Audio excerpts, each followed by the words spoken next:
Welcome. Today we're going to discuss aggressive twins and some of the more important principles, rules, concepts, theories, and strategies of the technique. So let's start out with the strategy. We're dealing with an in-flight minor, in this case a two-handed push from the front. So what we're going to do is we're going to divert the push by closing up the opponent's center line, opening up their center line with our foot so we can take advantage of it using our leg.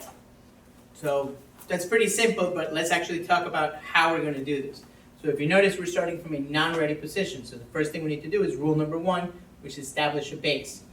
Keep in mind that the reason we establish a base is threefold: stability, mobility, and availability. We want to make sure we have all our weapons available to us. We want to make sure that we're able to move quickly if needed, in case to adapt. And stability, we want to make sure we're strong enough to withstand whatever force is coming at us and to be able to deliver power in what we're doing so that we can apply the strategy. So now let's talk about our zone of action.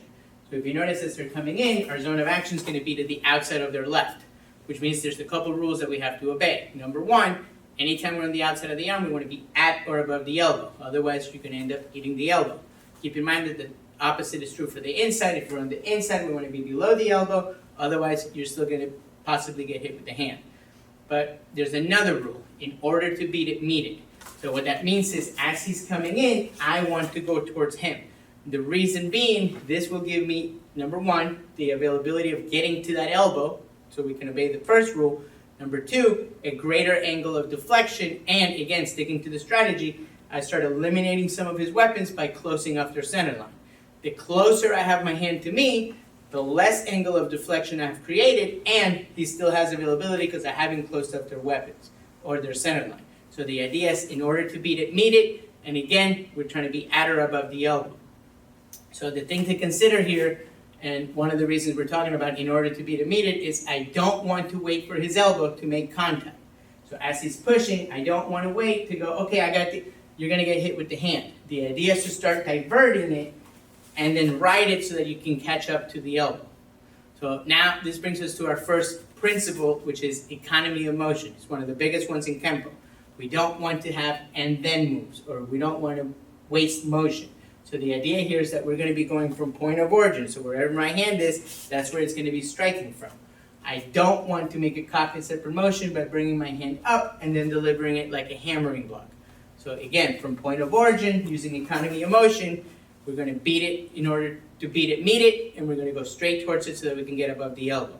So now, let's take that same concept and use it with our foot, because anything we can do with our hands, we can do with our feet. So we went from point of origin for the block, we're going to go from point of origin with the foot.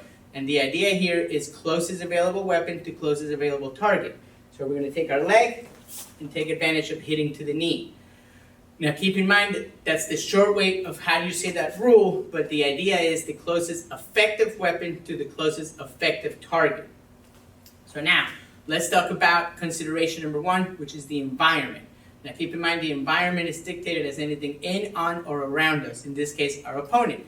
If he was coming in with the push and it wasn't as aggressive as I expected and I step back, well, I can no longer use this foot effectively because I can barely reach him, so this is where we have to do foot maneuvers that are added as needed. I might have to slide my back foot before I'm able to kick him, right? The opposite could be true if he's really committed and he's already past my leg. So again, if I'm trying to do economy of motion from point of origin, I'd have to cock the foot back before I'm able to kick him, which is adding extra maneuvers. So remember what we said earlier, anything we can do with our hands, we can do with our feet. Well, the idea was to open up the center line using the foot, but anything we can do with our foot, we can then do with our hands. This would be something like attacking mace, where now I can use my hand to take advantage of opening up their center line so that we can continue the same strategy.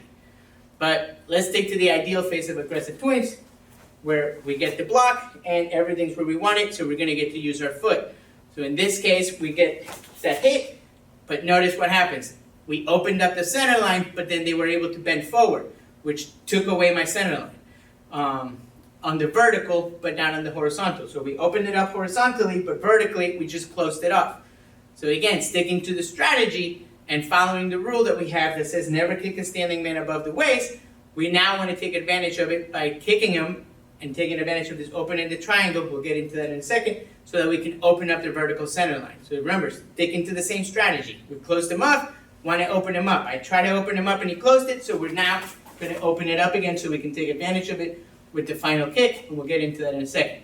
So now let's go back to the open-ended triangle. Why do we want to take advantage of the open-ended triangle? Margin for error. So let's take this back to the beginning. If you notice the reason we're blocking, we're making a plus X, which gives me more margin for error, right? If the push was lower than I expected, I'm able to pick it up with the low block. Same thing can be done with the foot, because anything we can do with the hands, we can do with our foot. This is why we're doing a side kick. The side kick gives me more margin for error, because again, we're sticking to that plus X rule. So now, taking a look at the body, he has created what's called an open-ended triangle. Again, this gives me more margin for error. I don't have to be as precise, because there's a lot of places that I can hit and still get the same effect that I want. So this is where we're able to kick. So this is going to bring us back to the last piece, which again, a lot of people don't do the back kick. Some people do the back kick. It's more for category completion and relationships to other techniques. But if you were going to add it, let's talk about some of the things you need to consider. Economy of motion being number one again, it's one of our biggest principles, is look at where we are. If I wanted to do the spinning back kick, I have to go around my leg before I'm able to get to the opponent, which is not a good thing to do because that's not economical. But we have a general rule that says you should finish all your techniques with a major. So if you wanted to stick to the rule and you wanted to stick to economy of motion, don't do the spin, just do a step through. And then you have your kick and you're able to continue and finish it just like that. But assuming you wanted to do the back kick, so there's two things we need to do. One, you would have to make a cock separate motion by stepping over so that you now have line of sight for your foot in order to do the spin so you can do the back kick. Or already know that that's your strategy and that you want to take advantage of the center line so that once we kick, I replant in that reverse neutral bow, which again is not the most stable, but it's giving me availability for the weapon that I want to choose so that I'm now able to kick with economy of motion. So now that we talked about all of that, let's show you the technique one more time without the back kick. Up. We hope this video helps you understand the American Kenpo system a little bit better. Thank you very much.